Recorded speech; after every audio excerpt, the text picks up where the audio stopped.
The Quran, all throughout its pages, confuses and baffles people by changing pronouns on you, even though it's supposedly Allah speaking.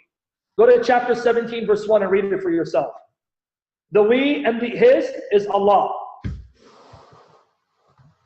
Chapter 17, okay. Verse what? 17, verse 1. 17, verse 1 says, exalted is he who took his servant by night. Okay, before we move on, remember this is Allah speaking, right? Mm-hmm. Allah speaking, right? Yeah. So Allah said, glorified be he. Who's he glorifying? He. Glorified be he who took his servant. Who's Allah glorifying? The one who took his servant by night from Al-Masjid. Who's that? It's not Allah. So Allah's glorifying himself, right? Mm-hmm. Glorified be he who took his servant by night, and then finish it. Took his servant by night from Al-Masjid al-Haram to Al-Masjid al-Aqsa, whose surroundings we have blessed, to show him. We have blessed? Now you really confused me. Who's the we? We have blessed. Glorified be he who took his servant by night to this mosque. We have blessed. I thought it's Allah speaking. Why is Allah speaking of himself as we and then as a his? Mm.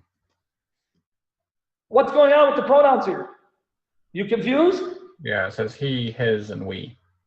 So the he is the we and the we is the he, right? Mm-hmm. And the we is the his and the his is the we, right? So it's Allah speaking as a we and a he and a his, right? Yeah, and so Allah basically, according to this, has blessed himself.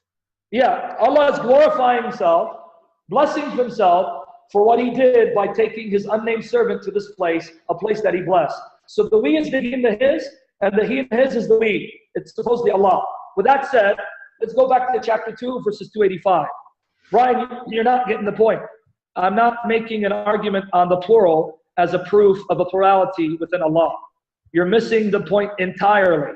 What I'm trying to show you, Brian, from chapter 17, verse 1, is how Allah will shift pronouns even though he's speaking of himself.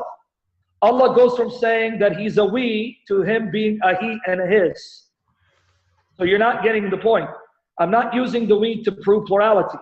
But with that said, there is no evidence from any contemporary Arabic document at the time of Muhammad where the Arabs used the we and the us as a royal plural or in a majestic sense. That does not exist. Don't buy into that assertion. Challenge them. Say, show us any contemporary Arabic documents where people use the royal plural, the plural of majesty. That is a convenient cop-out to try to explain away these difficult passages. If you actually go to the earliest explanations by Muslims, that's not what they proffered. Muhammad never said, oh, that's because Allah is speaking in a majestic way.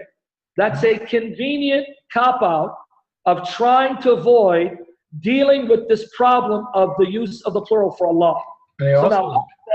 He also switches between the plural and singular pronouns. Exactly. How many people do that when they're speaking of themselves in the, with the plural majesty? But anyway, that's neither here nor there.